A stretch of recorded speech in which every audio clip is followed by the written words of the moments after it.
የታገተችውን ሀይሚን ወንድሟ ኤፍሬም አገኛት። በተፈጠረው ነገር ይቅርታ ጠየቃት። ከብሩኬም ጋር እንደዚያው።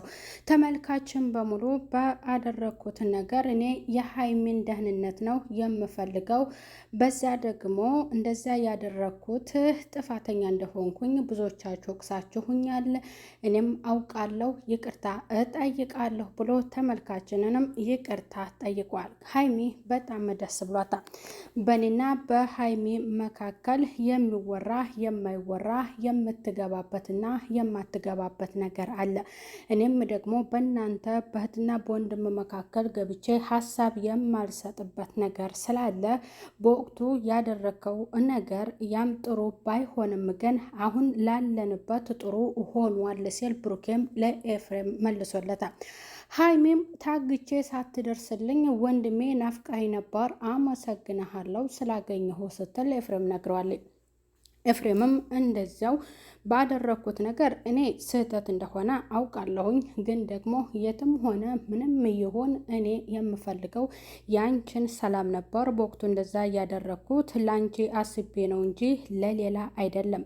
ተመልካችንም ብሩኬንም ፍፄንም አሳዝኛለሁና ይቅርታ እንድታደርጉልኝ ብሏል ኤፍሬም። ሰላም ጤና ይስጥልኝ ውድ እየተከበራችሁ የቻናሌ ተከታታዮች ቤተሰብ በሙሉ በያላችሁበት ዓለም ዳርቻ ሰላማችሁ ይብዛልኝ። ሀይሚን ወንድሟ ኤፍሬም አግኝቷታል። በዚያም ደግሞ ደስ ብሏታል። ኤፍሬም ቀጥታ ከብሩክ ጋር ተደዋውሎ ወደ እነ ብሩክ ቤት ነው እየሄደው። በዚያም ደግሞ ይቅርታውን ሊጠይቅ ነበረ። ምንም ማለት አይደለም በማለት ብሩኬ ተቀብሎታል ማለት ነው። የተደበቀው ሚስጥር ምንድን ነው? ንገሩኝ፣ ከኔ የደበቃችሁት? ሁለታችሁ እኮ በጣም ከፍተኛ ጸብ ላይ ነበራችሁ፣ አሁንስ እንዴት አምናችኋለሁ ስትል ደግሞ ሀይሚ ጠይቃችኋለች። ለቀጣዩ ሁለታችን ሌላ ችግር ውስጥ ይገባሉ ብለሽ አስበሽ ከሆነ እንደዛ ስጋት እንዳይሰማሽ፣ ምንም ነገር የሚፈጠር ነገር የለም። በቃ ሁለታችን ችግራችንን ፈተነዋል፣ ቀጣይም የሚፈጠር ነገር የለም ብሎ ብሩኬና ኤፍሬም ሀይሚን አሳምኗታል። በዛም ደስ ብሏታል ማለት ነው። እና ኤፍሬም ትልቁና ዋናው ነገር ይቅርታ መጠየቁና እህቱን ማግኘቱ፣ ቀጣይ ሌላ ተንኮል ወይም ሴራ በሀይሚ ወይም በብሩክ ላይ አለመፈጸሙ ነው። ከብሩክ ነጥሎ ሀይሚን ወስዶ ባሰበው መንገድ ደግሞ እንዳያደርጋት ነው። ምክንያቱም እየተወራ ብዙ ነገር ስላለ አሁንም ያ ነገር እንዳይፈጠር ነበር። ብዙዎችን ስላስቆጣና ስላናደደ ደግሞ ያ ነገር ቆጭቶት እንዳይደገምና እንዳይፈጽመው አድርጎ ተጸጽቶ ይቅርታ ጠይቋል ማለት ነው። ሁሉንም ህዝብ ወይንም ተመልካቾቹን እንዳለ ያያዘኑበትንም ማለት ነው። ብሩክም በቃ ሀይሚ በሰዓቱ ብዙ ነገሮች ላይ ነበረች። ምክንያቱም ተጨንቃም ነበረ። እኔም መውሰዴ ማገቴ መልካም ነው፣ አንተም ያደረግከው ነገር ጥሩ ነው ላለሁኝ። ምክንያቱም ውስብስብ ጊዜያቶች ነበረ፣ ድብርት ላይ ነበርኩኝ እኔም እሷም እንደገና ደግሞ በራሴ የማስበው ጭንቀት ውስጥ ነበርኩኝ። በዛ ሰዓት ነው አንተ ያንን ነገር ያደረግከው። ብሩኬ እንደዛ ማድረጉ አሁን ላይ ላለነው ለደስታ ህይወታችን ጥሩ ሆኗል ስትል ለዚያም ምላሽ ሰጥታለች ማለት ነው።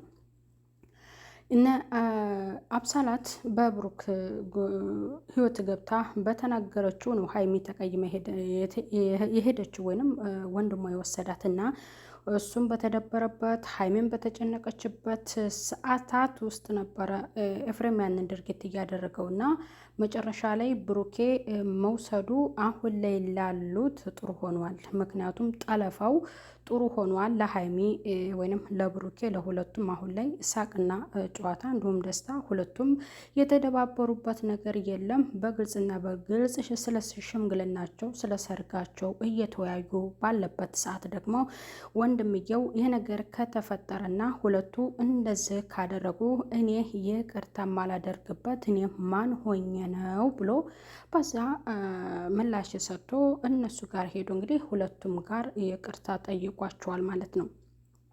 ሀይሚ በእውነት በጣም ደስ ብሏታል። እንደዛ በሆንኩበት ጊዜያቶች እኔ በጣም ጭንቀት ውስጥ ነበርኩኝ። ራሴ ላይ ብዙ ነገሮችን ለመወሰን እየፈረድኩኝ ነበረ እና አሁን ብሩኬ ያደረገው ነገር አንተም እንደዛ ያደረግከው ጥሩ ነው። ምክንያቱም በህይወታችን ጣልቃ ሰው ገብቶ ሁለታችን በጣም ተናደን ነበረ፣ አልተግባባንም ነበረ። እሱም እንደዚያው እኔም ደግሞ እንደዚያው እና ያን በማድረግህ አሁን ለጊዜው ቢያናድደኝም መጨረሻ ላይ ግን አሁን ሲገባኝ ያደረገው ጥሩ እንደሆነ ወንድሜ፣ እኔ በአንተ የሚይዘው ቂም ነገር የለኝም። ግን አንድ ነገር የምናገረው ሁለታችሁ የተቀያየማችሁትን የምትቀያየሙበት ነገር ካለ ከኔ የደበቃችሁ ነገር ካለ ያንን ግልጽ አድርጋችሁ እንድትነግሩኝ እፈልጋለሁ ብላለች። ብሩኬም እኛ የምንፈልገው ይህ ላንቺ ሰላም ወይንም ጥሩ መልካምነት ስለሆነ ሁለታችን የሚያቀያይመን የሚያስከፋን ነገር የለም፣ ሁለታችን ችግራችንን ፈተነዋል ብለው ዳግመኛ ሌላ ጸብ እንደማይፈጠር ለሀይሚ አሳምነው ነግሯታል ማለት ነው። ኤፍሬምም ሌላ ነገር እንደማያደርግ ብሩኬም ባለበት ህይወት ደስተኛ እንደሆነ በዙሪያው ያሉት ሰዎች ችግር በፈጠሩበት ሰዓት እሱ በተጨነቀበት ሰዓት ነበር ሀይሚን ያጣት። ግን ጠልፎ ወስዷት አሁን ላይ ላሉት ጥሩ ውሳኔና ጥሩ ላይ ናቸው ማለት ነው። ኤፍሬም ባደረገው ይቅርታ መጠየቁ በጣም ትልቅ ነው። በእውነት ያው ያደረገው መልካም አልነበረም፣ ብዙዎቹን አስቆጥቶ አናዶ ነበር ማለት ነው። ቤተሰብና በጣም ደስ የሚል ነው የዛሬው ቪዲዮ። ቀጣይ በሌላ ቪዲዮ እስከምንገናኝ በያላችሁበት ሰላም ቆዩ። ቤተሰብ ባይ ባይ።